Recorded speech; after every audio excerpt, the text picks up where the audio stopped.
हाँ तो आ जाइए युवा श्रोताजन एवं अखंड भारत भूखंड को पवित्र करने वाली मेरी मातृशक्ति पिता तुल्य बुजुर्ग लवकुश जैसे बच्चों, परम श्रद्धे गुरुदेव आला सम्राट सुरजन चैतन्य के पावन आशीर्वाद से अंशिका कैसेट के माध्यम से वीर संधाला में 10 सम्राट नेता छबराम सिंह की जीवन गाथा आप लोगों के समक्ष में प्रस्तुत करता हूं, जिसके निर्माता हृदय कुमार यादव जी एवं लेखक आचार्य सुरेंद्र यादव जी जो भोजापुर वाले हैं।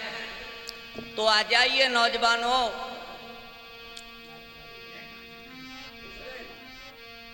अरे जम्मू द्वीप और भरत खंड में जनपद मैनपुरी कहलाए, हर नगरपुर पावन भूमि थाना ऊंचा रे कहाए।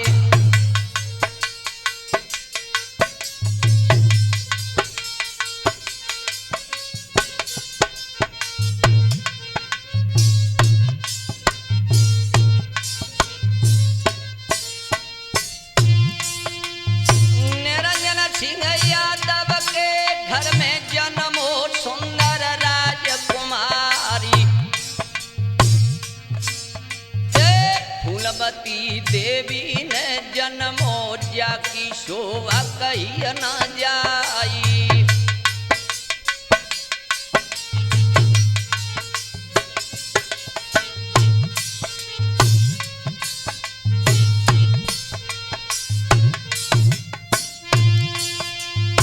जा दिन जन्म बहो नाहर को, अरे जा दिन जन्म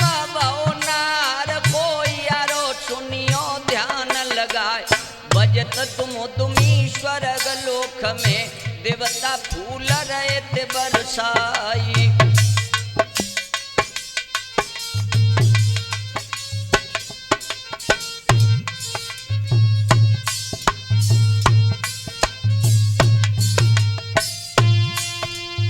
बजत बधाई है आंगन में तिरिया कर रही नृत्य से आए, पंडित बोलवाए और आंगन में तीनों नामकरण करवाई।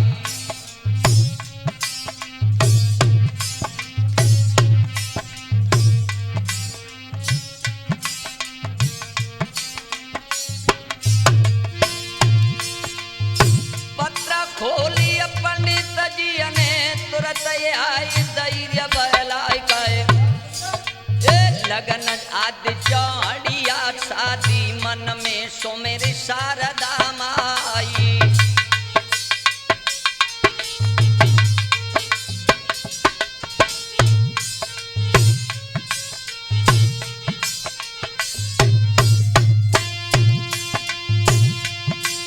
अरे छबराम सिंह नाम रखवाओ और पंडित ने कही सुनाई। ऐसी घड़ी में जो लड़का जन्मो कर रहे सकल हिंद में नामी।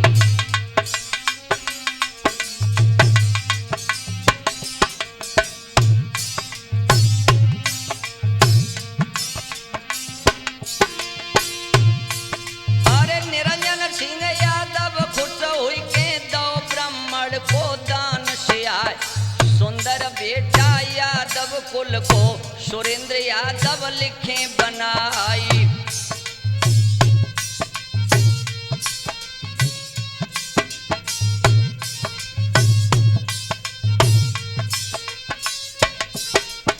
और सुरेंद्र अरे चेहरा चमके चंद्रमा सो जुल्फे रही तिल पेटा खाए, चौड़ी छाती अरे नाहर की चितवन देख चित्त चकराई।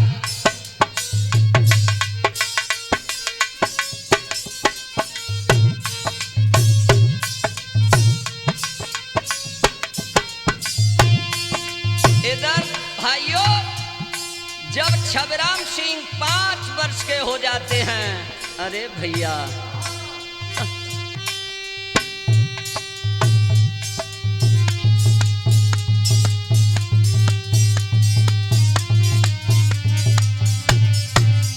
फिर देख 5 साल के जब नेता भय तो कॉलेज में नाम लिखाई कहे थे होशियार भ्रात पढ़िबे में बबलू चैतन्य रहे सुनाई।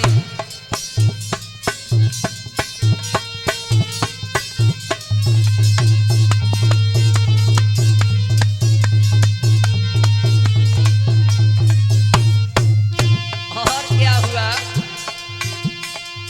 16 बरस के जब नेता भय यारो ध्यान बिसरना जाए हाई स्कूल पास कर ली नो कीनो अध्ययन ध्यान लगाई।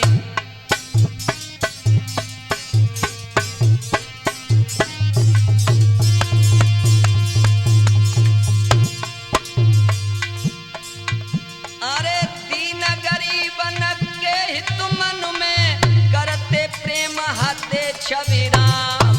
और क्या बेईमान नीच अन्यायी उनको देते सकल चिदानी।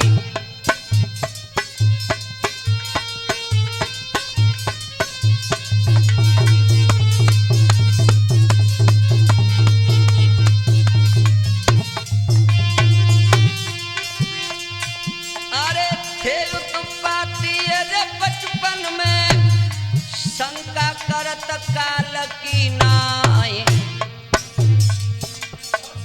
नेतागिरी मेरे रहते थे अच्छे अच्छे देते हिलाई।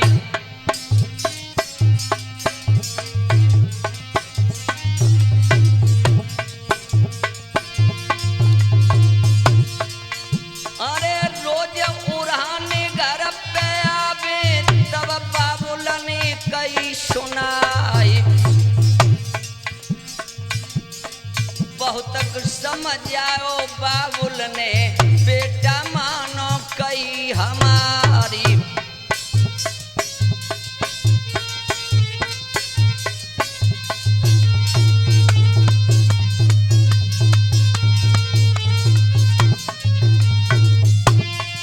इधर दोस्तों निरंजन सिंह ने बहुत समझाया है कि बेटा उत्पात मत करो क्योंकि जानते हो समस्याएं बेटा किसी से लड़ाई झगड़ा मत करो बहुत समस्याएं आती हैं। और परंतु नेताजी ने किसी की बात नहीं मानी। आगे क्या हुआ है सुरेंद्र जी?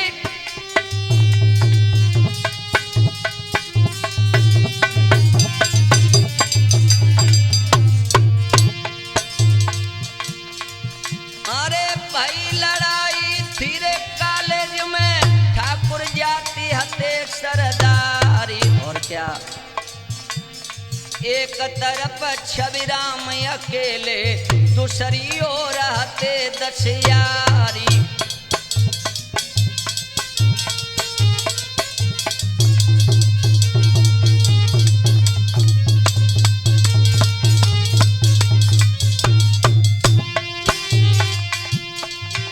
अरे विक्रम ठाकुर ने आगे बढ़ी दो नेता पर हाथ चलाई।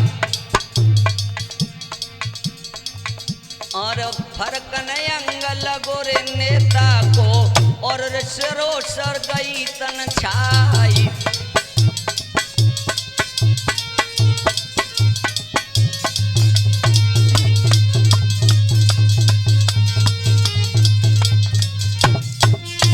इधर भाइयों जब विक्रम ठाकुर ने हाथ चलाया है नेताजी के ऊपर, अरे भैया शरीर के रोमांच खड़े हो गए और क्रोध से अंग फड़कने लगे हैं।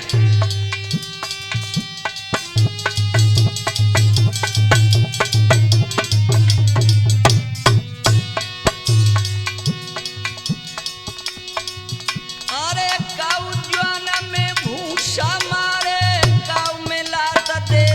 फटकारी, हड्डी पसली कष्टी तोड़ी, कऊ को लीनो है प्राण निकारी।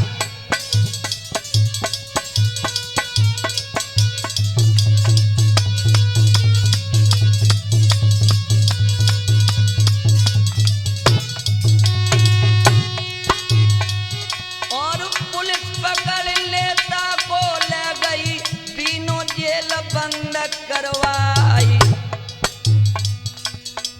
थोड़े समय बाद मेरे भैया छूट के आए गए गांव में आई।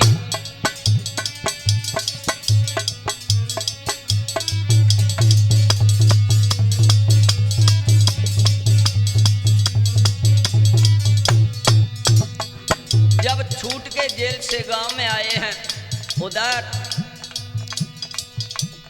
निरंजन सिंह ने विचार किया कि अगर ऐसे ही द्वंद्व फुंद में फंसा रहा तो जीवन बिगड़ जाएगा। इधर क्या हुआ है,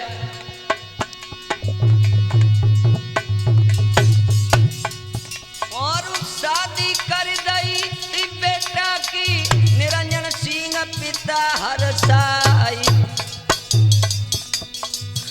और धन देवी सुंदर यति नारी, ज्योतिशील धर्म तलाई।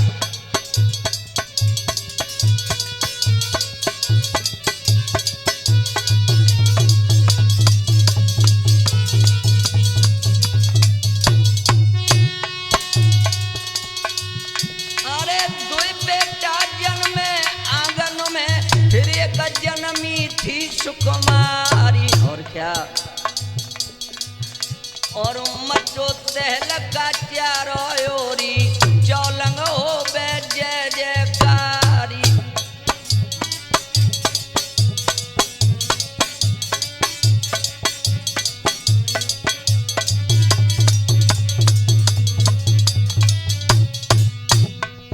और देशी नेतागिरी में जब घूमे, उनके घोड़ा पे सुवारी, गिरो बनायो नेताजी ने, ले बंदूक सुमेर करतारी।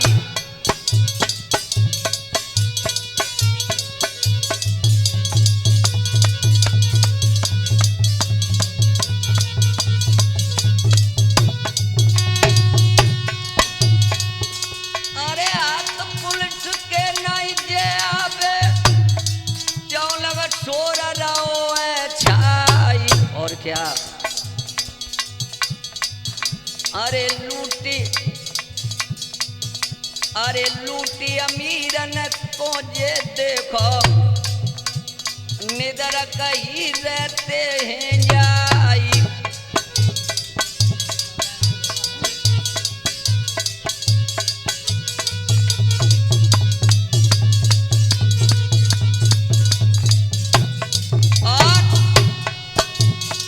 अमीरन को लूटकर ये क्या करते हैं भक्तों, अरे यज्ञ भागवती और उस शादी में करते थे अति दान सियाई। और जहाँ से गुजरे छवेरम जीवा, भैया मत सोनाई भन्नाई।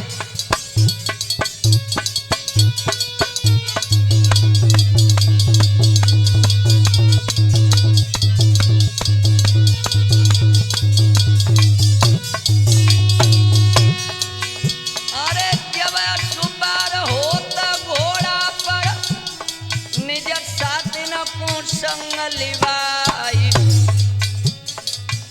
और एक हाथ में राइफल पकड़े, दूजे रात बहोरा क्यारी।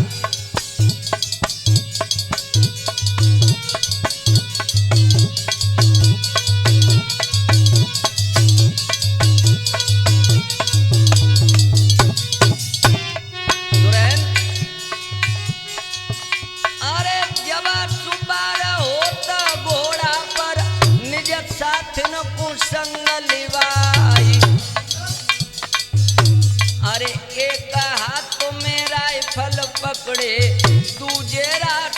छेरा क्यारी।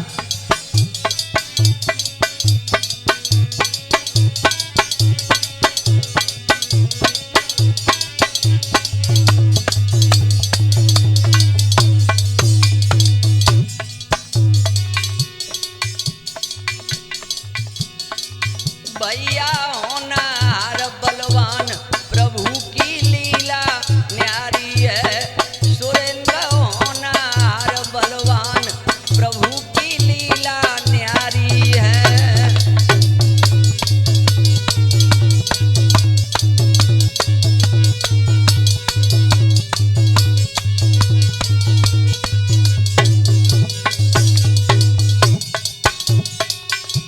अरे लीला न्यारी है, प्रभु की लीला न्यारी है। सुरजन गुरुदेव बबलू होनी है बलवान प्रभु की लीला न्यारी है। भैया होनी है बलवान प्रभु की लीला न्यारी है।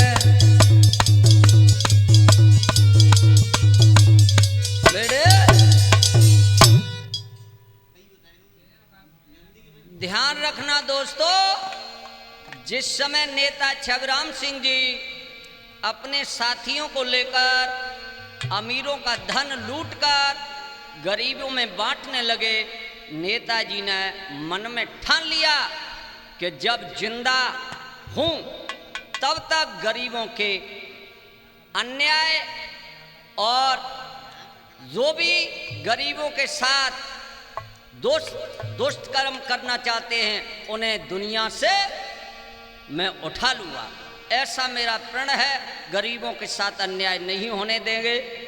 पूरे उत्तर प्रदेश में तहलका मच गया। थाने की पुलिस मारी मारी घूमने लगी है। इधर छबराम ने अपने सबसे प्रिय साथी पोथी से क्या कहा, सुनो। नेता बोले हैं पोथी से, अब क्यों राखी देर लगा। अरे करो तैयारी अब चलवे की, काये राखी देर लगाए।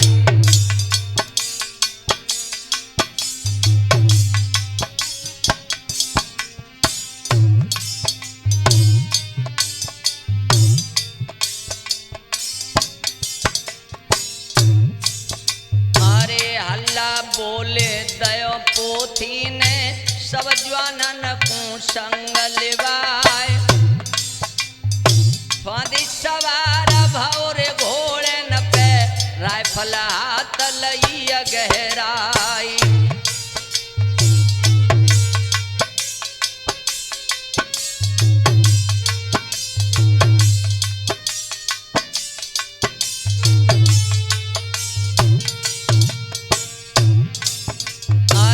पलटन साजी अरे नेता की, कछु तारीफ कही ना जाए। जैसे सिंगर साजत है वन में, वन पशु भागत प्राण बचाए। और ऊंच डंका बाजन लागो, वीरन सुन ले वो ध्यान लगाए। धुआं उड़ानो नभ में छाओ, भौ हथियारन दोरन भानी।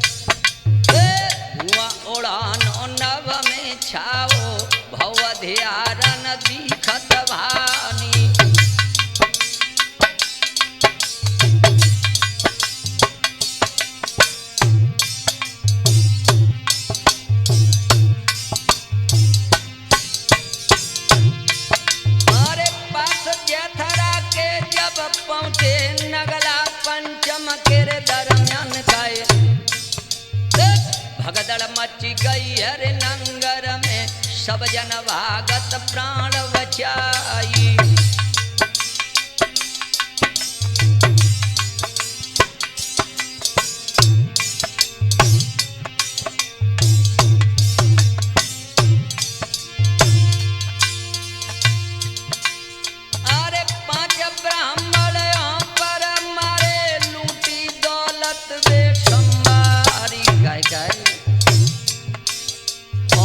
डर के मारे गाम भागी रहे के स्यों भली कर करतारी।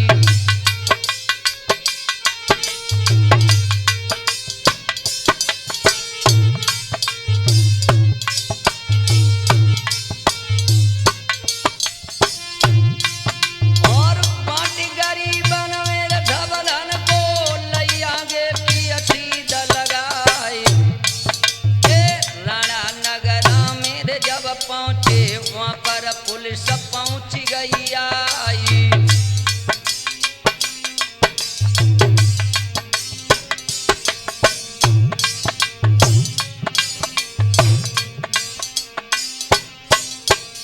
इधर राणा नगरा में पहुंचे हैं तो क्या हुआ है, अरे चारों लगते घेराबंदी नेताजी की लइकाई। अरे जगत देखी नेताजी ने गुस्सा गई थी बदन में छाई।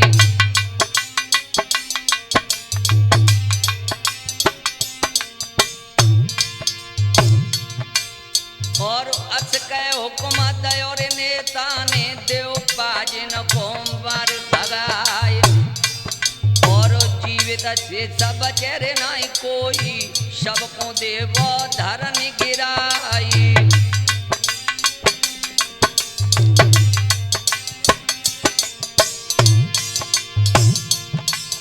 और गोली चलने लगी रे नंगर में, हाहाकार शब्द सुनवाई गए। अरे मगहा नक्षत्र सिर धर धर मर तरजे सूर उमर के जाई।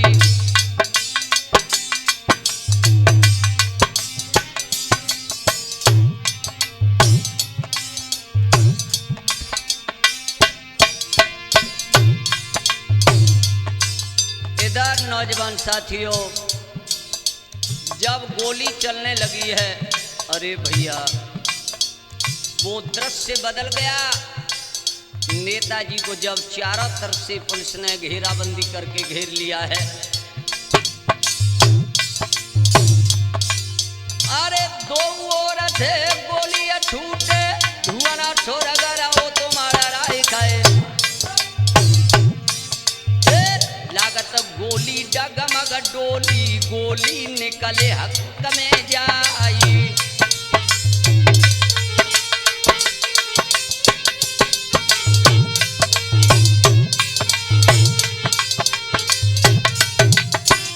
और हृदय से अरे गोली लागत जब सीना में, तन से बहत खून की आधार काए। गोली लागत जब खुपड़ी में, और खुपड़ी फेर होते ना पारी।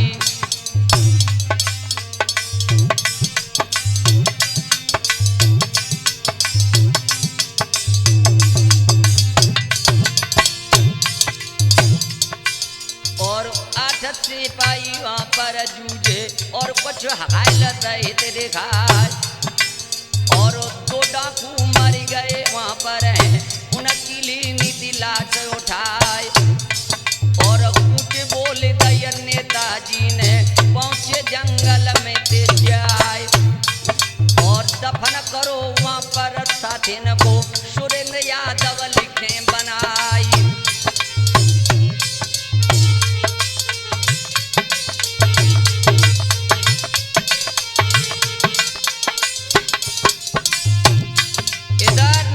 साथियों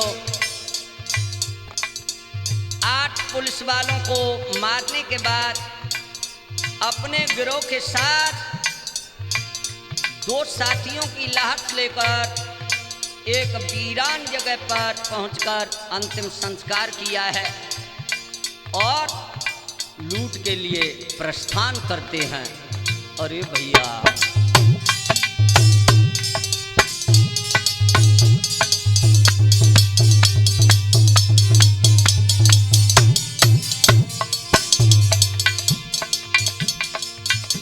अरे ग्राम बदनपुर पहुंच गए और जाके लूट करी करवाई। सुरेंद्र,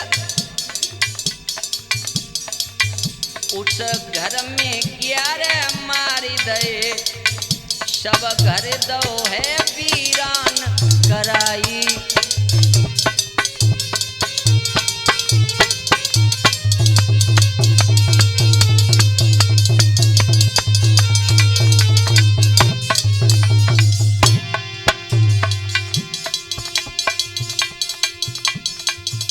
अरे लाशन के ऊपर देखो लाश, डर से सब लोग रहे घबराई। और धन लूट के वहां से चल दीने, और रहे बबलू चेतन ने सुनाई।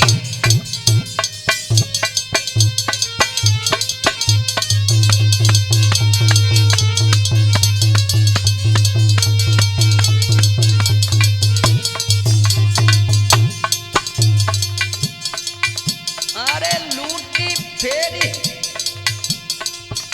अरे लूट करी फिर जमलापुर की,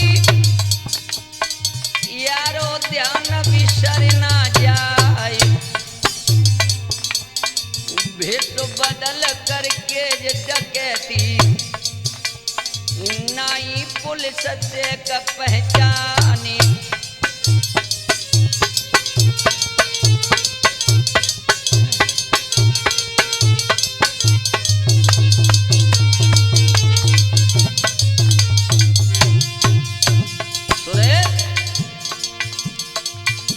अरे लूटी फेरी,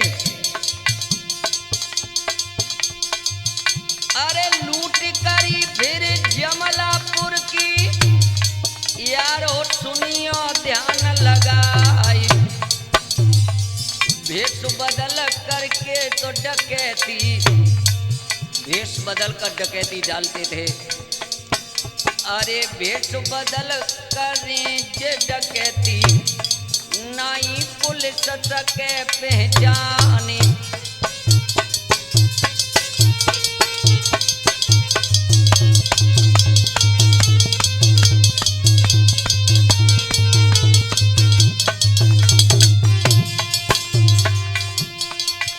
और थोड़े समय बाद मेरे भैया पहुंचे अलीगंज में आए। और क्या, अरे नथुआपुर एक गांव का है, वहां पर डेरा दो डलवाई।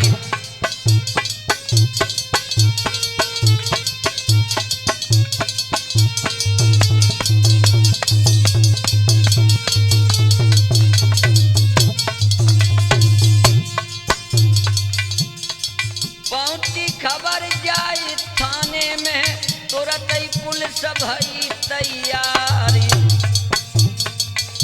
अरे ले ले राइफल जवान चल गए, उनको चलत लगी ना बारी।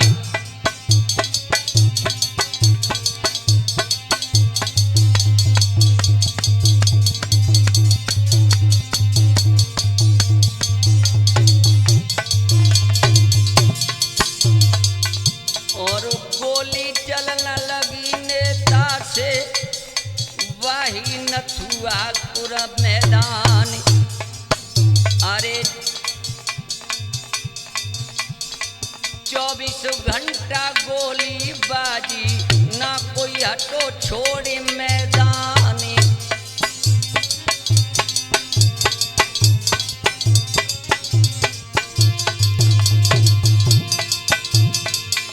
और गोली खत्म पुलिस की हो गई, यारो सुनियो ध्यान लगाई।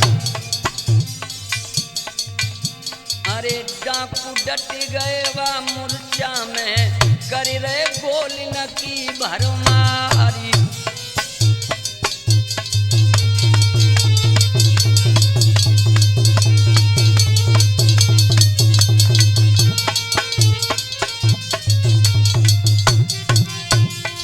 नौजवान साथियों, जब अलीगंज की पुलिस सामने आ जाती है, नेताजी के साथियों सहित नेताजी से गोली चलने लगी। अरे भैया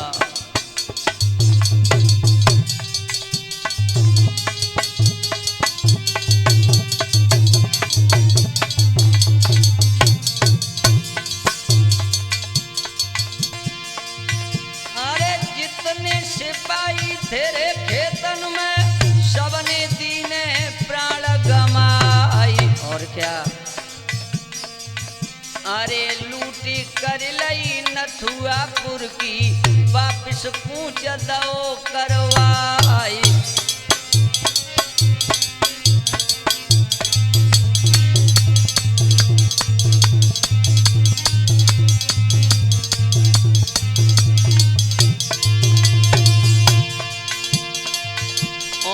खबर फैल गई पूरे भारत में, सबई राजा गए थर्राए। अरे गृह मंत्री बीपी सिंह ने सब अधिकारी दए हिलाए।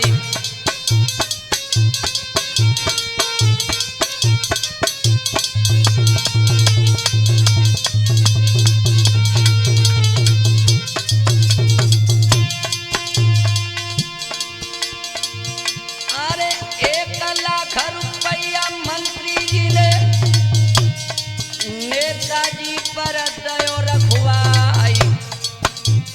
कहा जो मंत्री जी को गिरफ्तार करेगा मुर्दा या जिंदा उसे 1 लाख रुपए की इनाम दी जाएगी। अरे भैया छबीराम सिंह पकड़े ना जावे या फिर देव जाने से मार। अगर पकड़े न जाए, पकड़ जाए तो ठीक है, नहीं तो जान से मार दो। अरे जगह जगह पर पोस्टर लगाए, जगह जगह पोस्टर लगवाए, चौलंग खबर दई करवाई।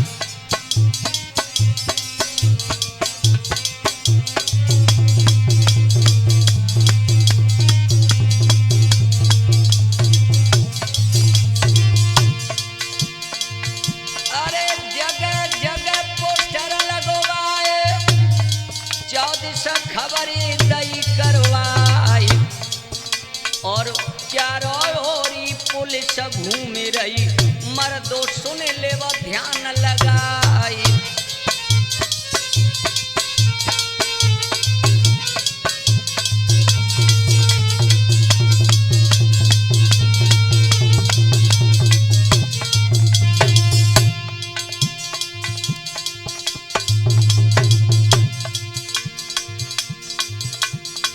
भैया होनी है बलवान, कहानी यहाँ से नहीं बनी।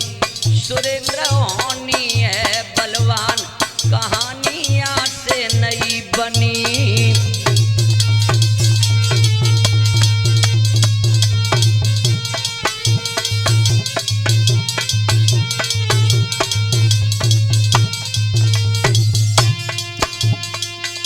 अरे यहाँ से नहीं बनी कहानी, यहाँ से नहीं बनी।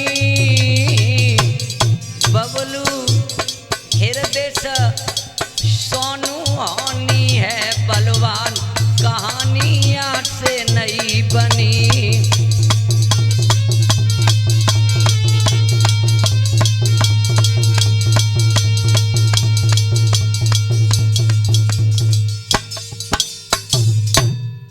इधर नौजवान साथियों ध्यान रखना दोस्तों, जब छबीराम का ज्यादा आतंक देखा है तो उत्तर प्रदेश के गृह मंत्री की तरफ से 10 सम्राट के ऊपर 1 लाख रुपए का इनाम घोषित हुआ। इधर नेताजी ने जिला फर्रुखाबाद में जाकर पकड़ की तो हुआ क्या है सुनो। अरे फर्रुखाबाद जिला में पहुँचे गंगा नदिया के मैदान, पकड़ करी वहाँ दो लड़कन की दीनी घर पे खबर कराई।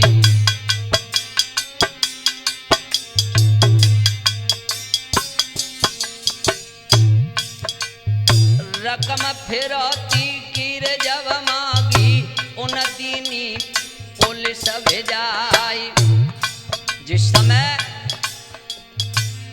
फिरौती के लिए रकम मांगी है तो गजब कर दिया। अरे रकम फिरौती की रे जब मांगी उन दई पुलिस को खबर कराई। कीनी खबर जाहिर नेता को, नेता सुनी और ध्यान लगाई।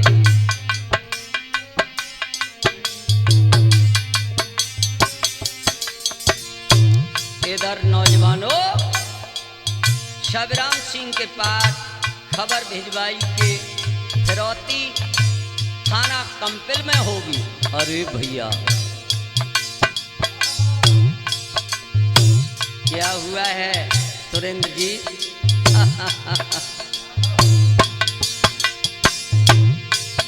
अरे गिरो सजाया नेताजी ने पहुंचे कंपिल के मैदान और लेके पकड़ गए रे थाने में मांगी रकम फिरौती क्यारी।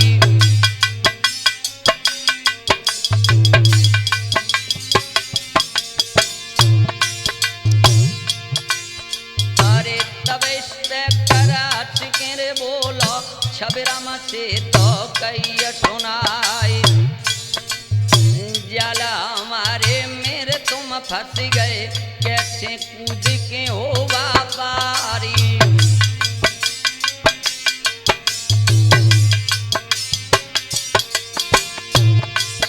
अरे बात सुन के इंस्पेक्टर की दो आंखें न मेरे जरी थी मसाल खाए।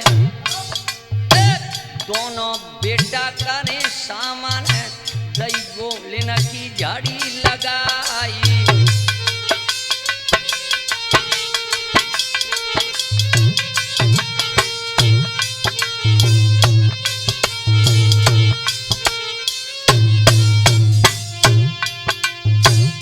जिस वक्त भक्तों इंस्पेक्टर ने छबराम से कहा कि तुम्हें कोई फिरौती नहीं मिलेगी, ये तो तुम्हें बुलाने की चाल थी। इतनी बात सुन के सुनते ही जो पकड़ थी उनमें गोली मारकर नेताजी खत्म कर देते हैं। अरे भैया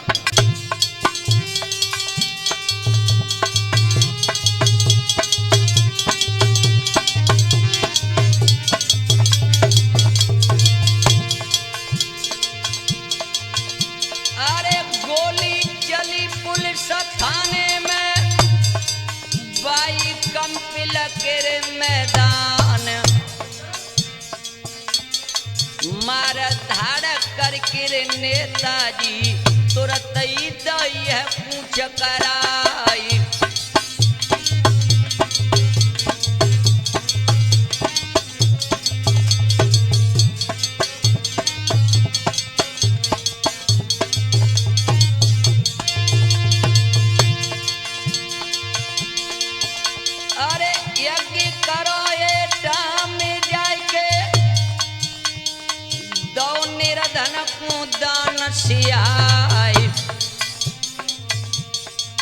कथा भागवत जहाँ पर होवे वहाँ पर दान देत करवाई।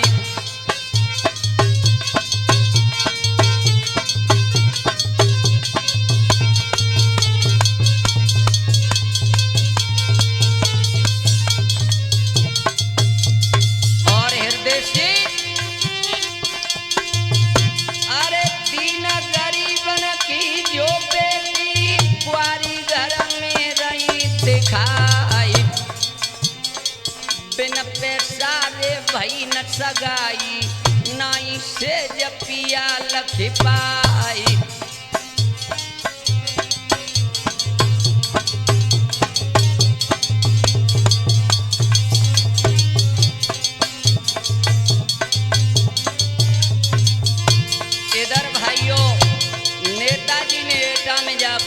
यज्ञ कराया, कथा भागवत में दान लौटाते थे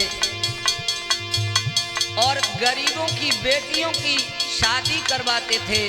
जो धन से निर्धन थे, जिनके पास धन नहीं था, तो कुंवारी घर में बेटी अगर जवान है तो नेताजी शादी करवाते थे। वाह नेताजी, तुम्हारी गाथा कहाँ तक कहूँ, मेरे पास वो शब्द नहीं जो आपकी बड़ाई कर सकूं। आप अगर इस समय यहाँ पर होते उपस्थित यूपी में तो कमाल था। क्या करूं, मेरा तो दुर्भाग्य है जो आज के दिन आपको नहीं देख सका।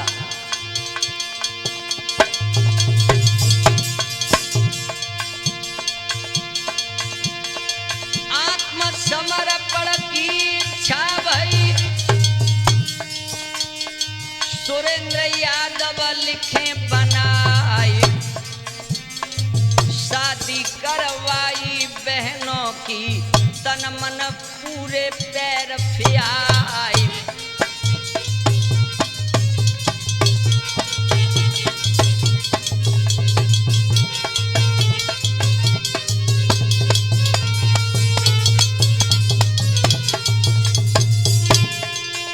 अरे शादी करवाई थी बहनों की, तन मन पूरे पैर सियाई।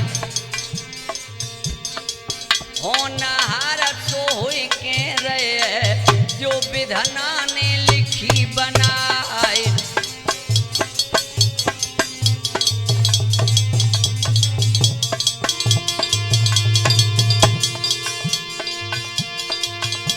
अरे बीपी सिंह मंत्री जी आए,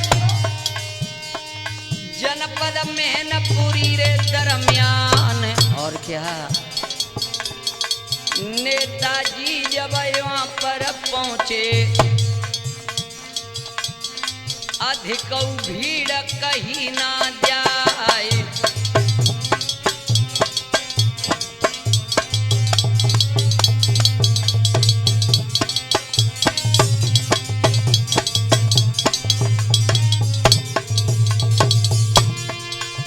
जिस वक्त भाइयों मंत्री जी बीपी सिंह 10 सम्राट से मिलने के लिए मैनपुरी में पड़रिया चौराहे पर आए थे, और 10 सम्राट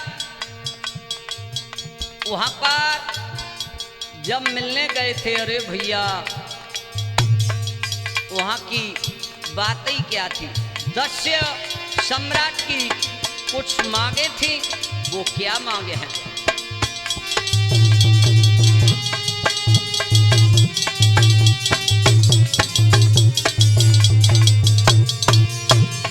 जब मंत्री ने पूछा कि आपकी मांगे क्या है, तो क्या बताया, तब ही नेता बोलन लागे, तुमको साची दई बताए।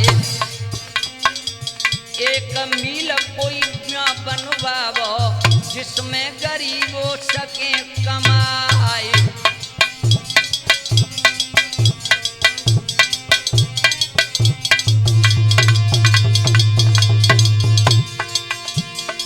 डिगरी कॉलेज खोरे बनवाओ, निर्धन पढ़ी लिखी सके से आए। और क्या, अरे भ्रष्टाचार रहे न भारत में, गुंडागर्दी न चले अंगारी।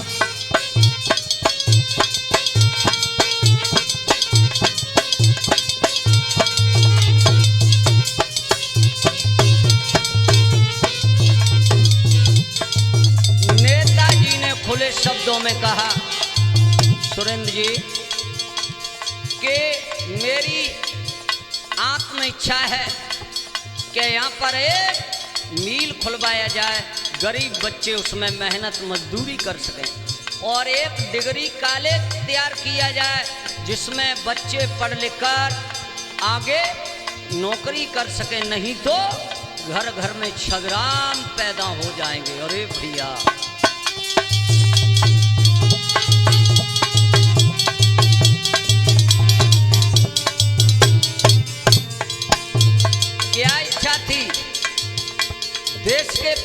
नेताजी की उनका कमाल था। और आगे क्या कहा है?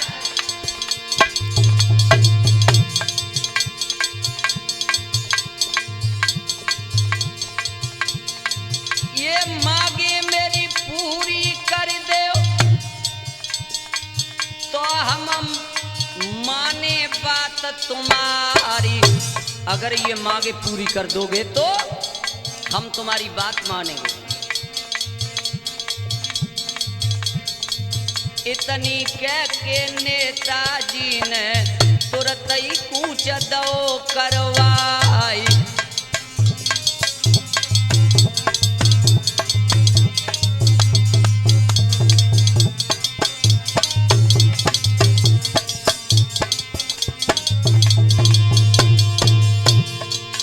आई के मिले पिता अपने से तीनों चरण शीश नवाए।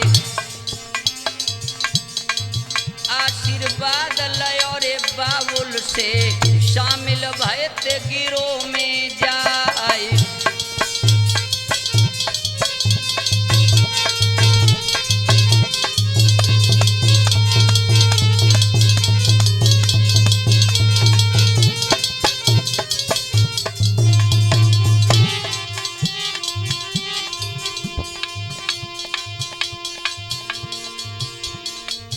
ओरे दीना बंधु भगवान नजरिया कैसी फेरी है। ओ मेरे दीना बंधु भगवान नजरिया कैसी फेरी है।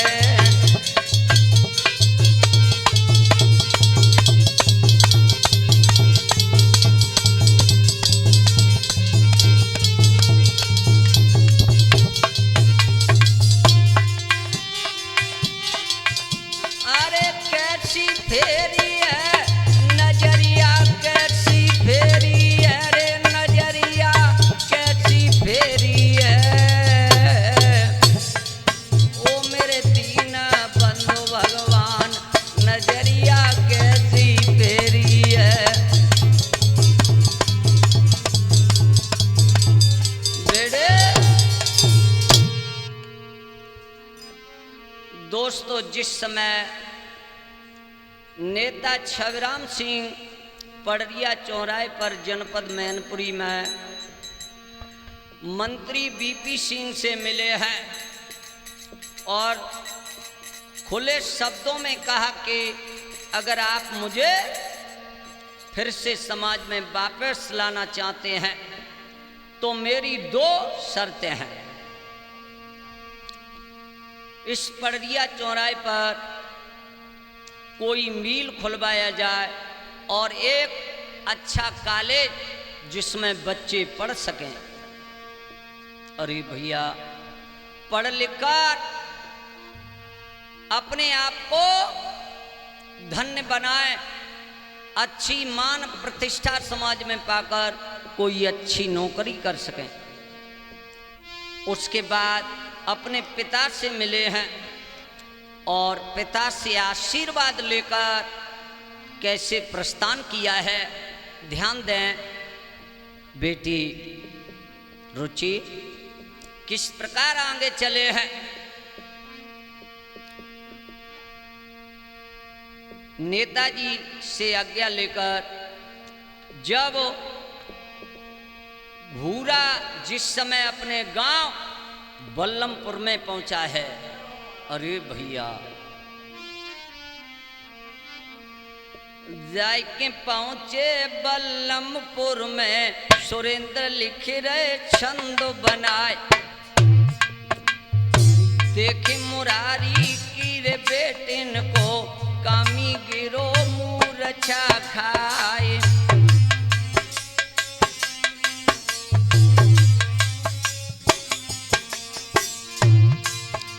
अरे कुड़की भरी रूप की अगरी देखत इंद्र परीर समझाए।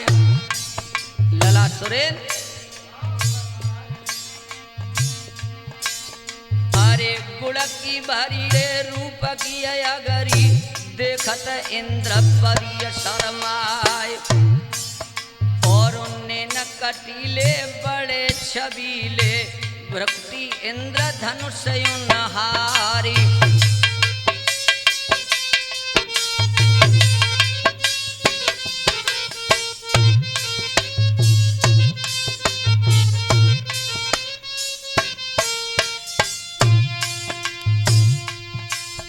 अरे करत किलोल जुबन झबजार है, चोली चटक चटक रह जाई।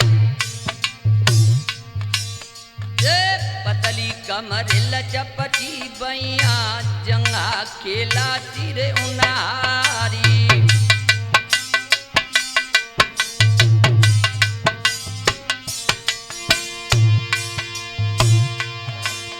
और नजर उठाई गर जलंग देखे, बाई की नजर नीचे झुक जाई।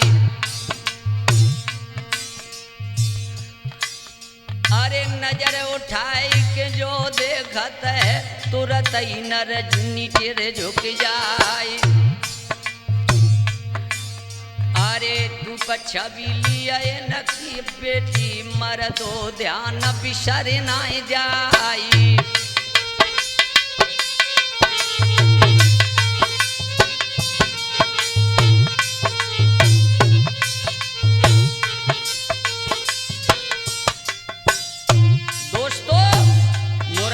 बेटियों की सुंदरता को जब भूरा ने देखा है तो क्या हुआ?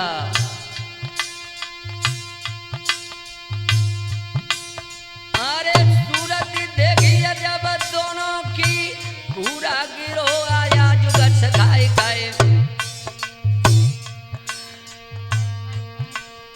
अरे होनहार सोई हुई के रहे, जो विधाना ने लिखी बनाई।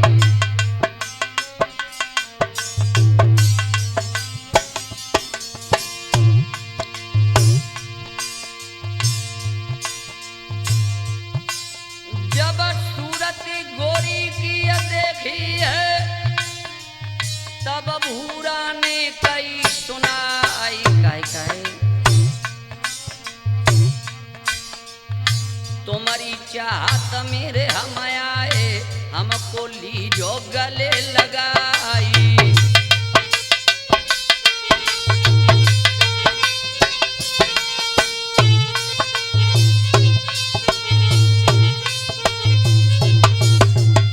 दोस्तों, वो कमीन उन बेटियों की सूरत देखकर किस प्रकार से भले बुरे शब्द कहने लगा है। अरे डालो गर्दन मेरे गलवैया, मोर सीना से ले चिपटाई। और करो पुष्कल मेरे से शादी, मर्दो सुन ले ध्यान लगाई।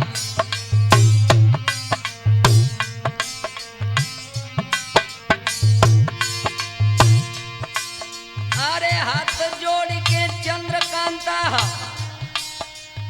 भैया कहने लगी थी समझाई।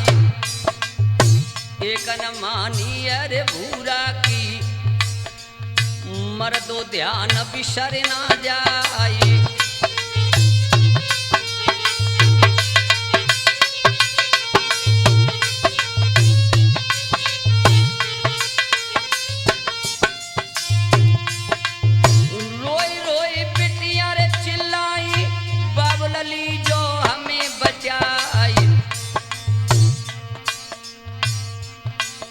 अरे आई मुरारी कई भूरा से सुन ले, नीचे लगाई कर ध्यानी।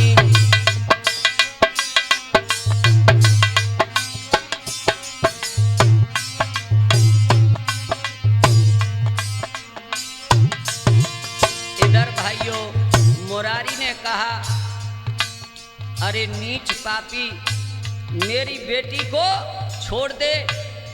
भूरा ने नहीं छोड़ा। इधर क्या हुआ?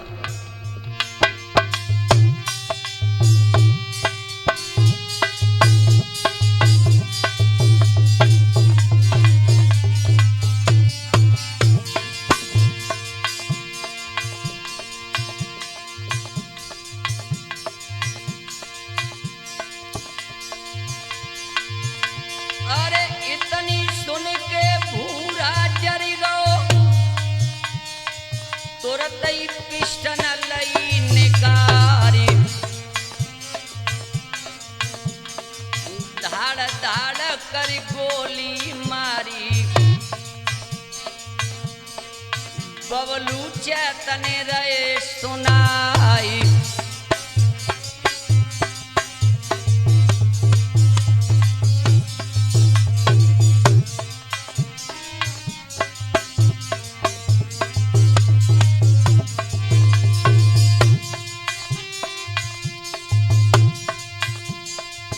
माँ बेटी और बाप मार दे घर में ला सदई छिपवाई।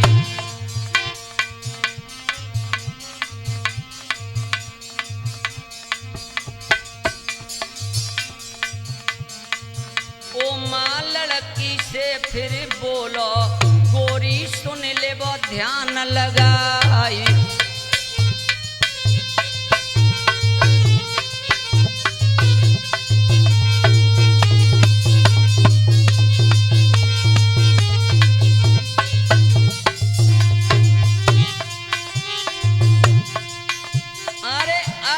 नदी पे तुम आई जाइयो इतनी मानो कई हमारे जौन मिलन गोरी तुम आवो तो हम दी है जान से मारी।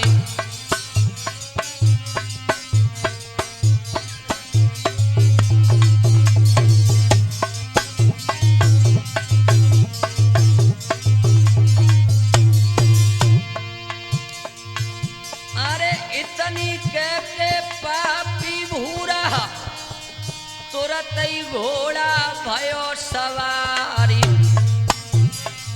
जाके पहुंचो मड़वाई में आगे गाथा रहे प्रचारी।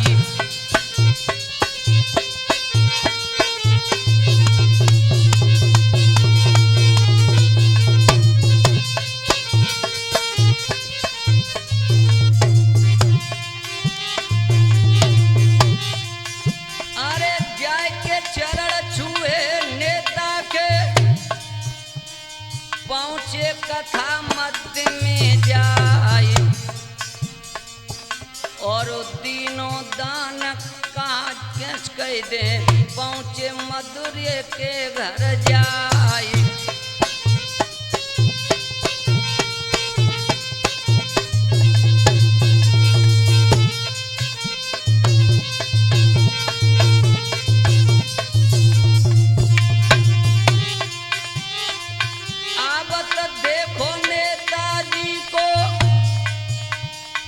मथुरी लीनो गले लगाई आदर से घर में बैठायो पूछी कुशल वर न लाई।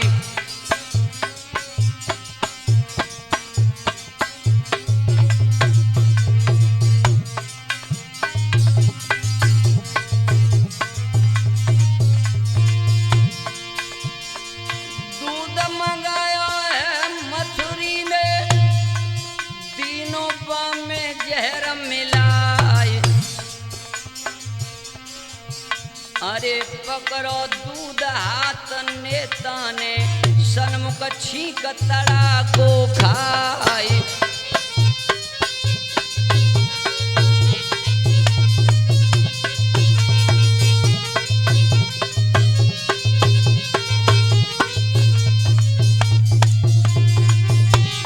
भाइयों जब नेताजी मथुरी के यहाँ पहुँचे हैं तो उसने आदर सत्कार से बिठाया उसी तरह जैसे विष का घड़ा भरा रखा हो और थोड़ा मुख पर अमृत भर दिया जाए। अरे भैया कितना कपटी था दोस्तों।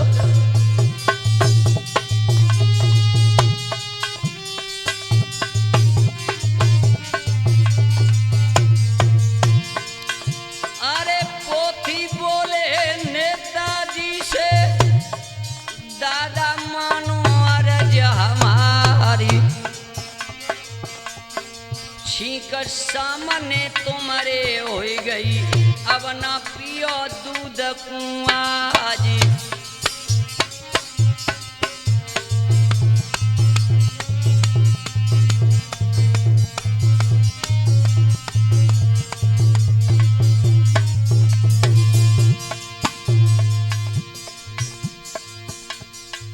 भैया होनार बलवान कहानियाँ से नहीं बनी, सुरजन होनी है बलवान कहानियाँ से नहीं बनी।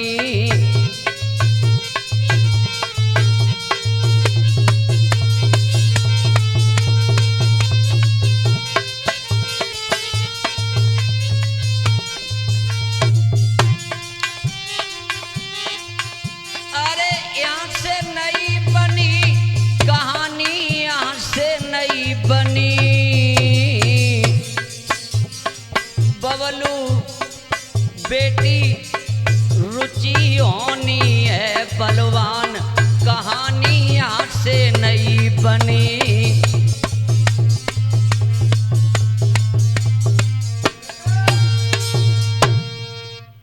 ध्यान रखना दोस्तों, जिस समय नेता छबराम सिंह मडवाई में अपने दोस्त मथुरी के पास मिलने के लिए पहुंचे हैं, तो मथुरी ने दूध में जहर मिलाकर सभी लोगों को दे दिया। पोथी ने जब जहर से भरा हुआ गिलास नेताजी के हाथ में देखा तो कहा कि दादाजी छींक सामने तड़ाक से हुई है, आज इस दूध को मत पीना, मुझे कुछ दाल में काला लग रहा है, लेकिन होनी बड़ी बलवान है, टालें किसी से ना टले, ये कर्म की गत लेख है, मेटे किसी से ना मिटे। पता नहीं था कि भगवान के यहाँ समय नेताजी का पूर्ण हो चुका था, इसीलिए उस पापी ने उनके लिए ऐसा कर दिया। जब दूध नेताजी ने पिया है और दूध पीकर बाद में वहाँ से प्रस्थान करते हैं, इधर ओमा ने पुलिस थाने में जाकर एसओ साहब को अपने साथ जो घटना हुई थी उसका सारा हाल बयान किया। पुलिस ने उसे सांत्वना दी कि आप नदी पर जाओ और हम पीछे पीछे उस नदी पर आ रहे हैं। दोस्तों हुआ क्या है, ध्यान से सुनो। अरे सांसद समैया होने रे लागो नदिया बीचट के सरदार, ओम कुमारी अब थाने से लई नदिया की असीद लगाई।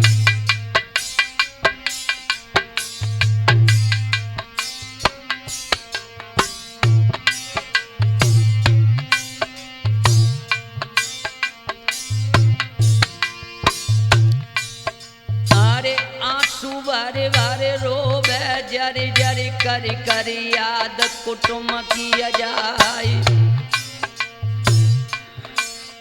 और फौजें साजी उत थाने में दौए सोने हुक्म सुनाई।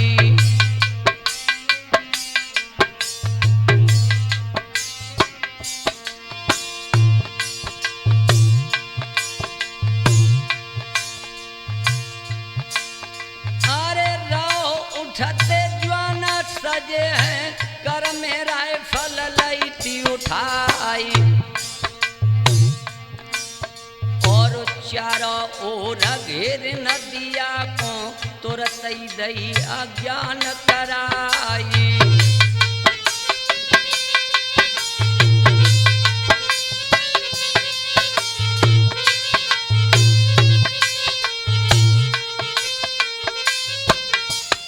लला सुरेश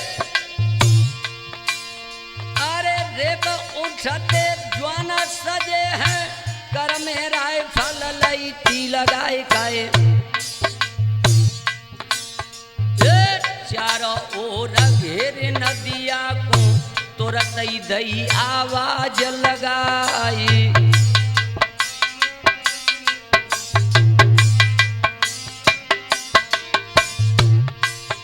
और गोली छूटे दो ओर से गजउड़ गगन बीच मड़राई और मर मर के कई सिपाही जूझे नेताजी ने दहे गिराई।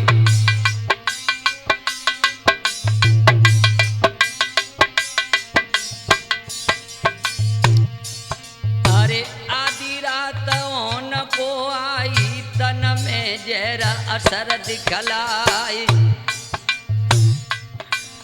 और छाई अधेरिया सिर ने नन में हाथों हाथ न देत दिखाई।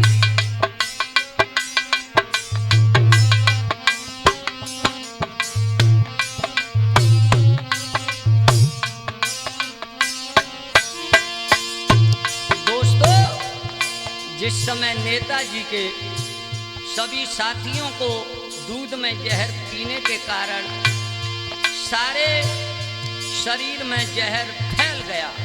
अरे भैया, आंखों से अंधेरा होने लगा। दक्ष सम्राट सोचने लगे कि ये मेरी जिंदगी का आखिरी दिन है, आखिरी दिन। दोस्तों, क्या हुआ?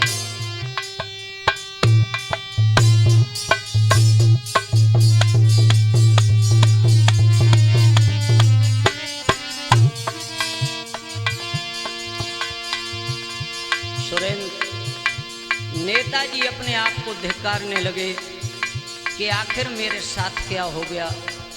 भगवान, मेरे कार्य तो काफी अभी तक अधूरे रह गए जो मैं जनता के हित में करने जा रहा था।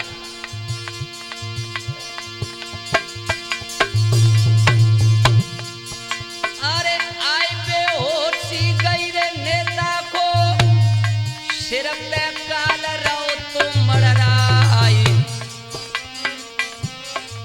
गोली मार लई रे नेता ने दीने अपने प्राण गमाए।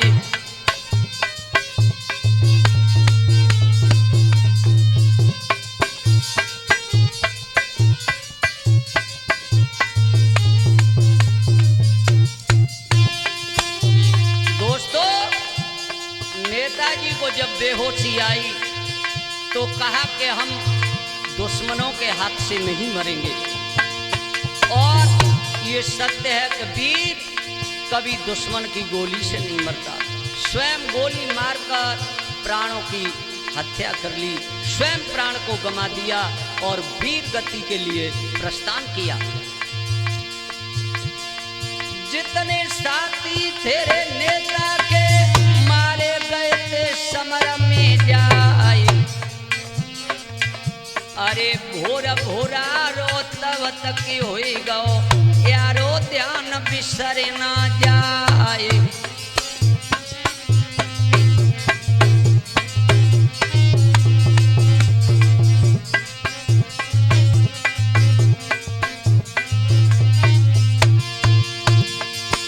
अरे भारी भीड़ जोरी रे नदिया पर जनता देख न जाए अगारी।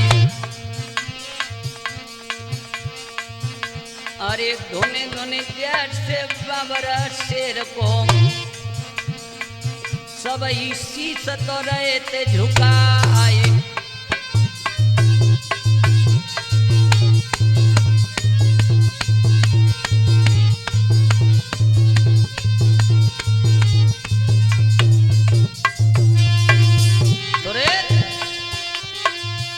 अरे भारी भीड़ रे जुरी नदिया पर जनता देखत खाती पछाड़।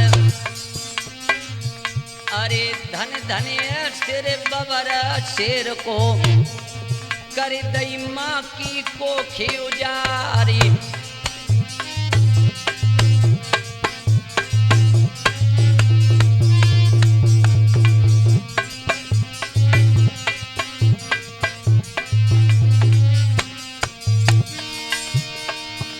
अरे धन्य धन्य भारत की भूमि जहाँ पर शेर लेते अवतार। और क्या ऐसो नेता बनाए हुए बबलू चैतन्य रहते सुनाई।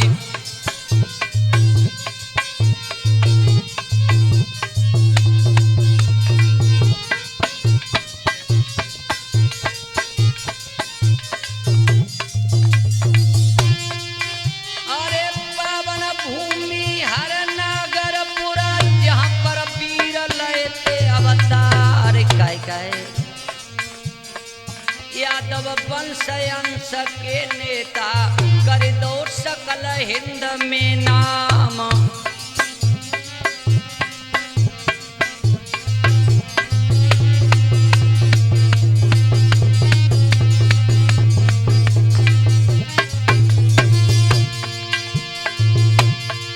जब तक धरती कायम रहे तब तक कीर्ति चले अंगार। सुरेंद्र यादव भोजपुर के लिख दई सकल कथा विस्तार।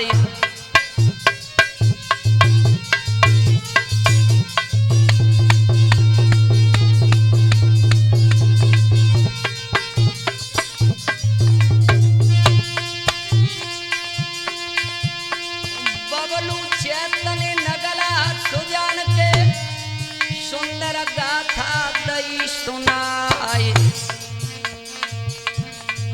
गुड्डू बेटा जेंदा मई के सुंदर ढोलक रहते बजाई।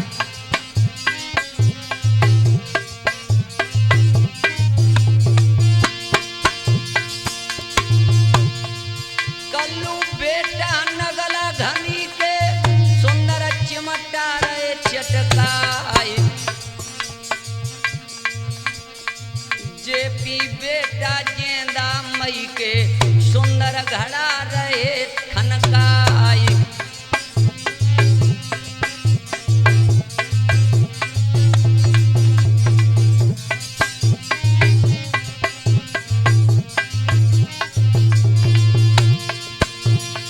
हृदय बेटा गेंदा मई के सुंदर कैसटी रहे भराई। अंशिका कैसटी के माध्यम से तुमको गाथा दई सुनाई।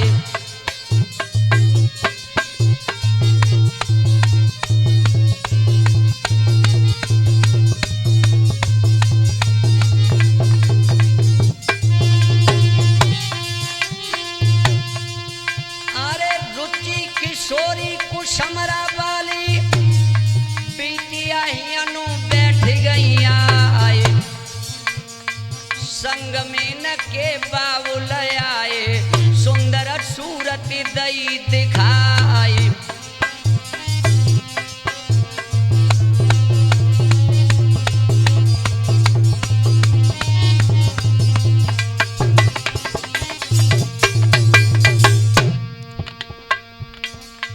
भैया रे को कर ले भजन हियन 2 दिन को मेला है।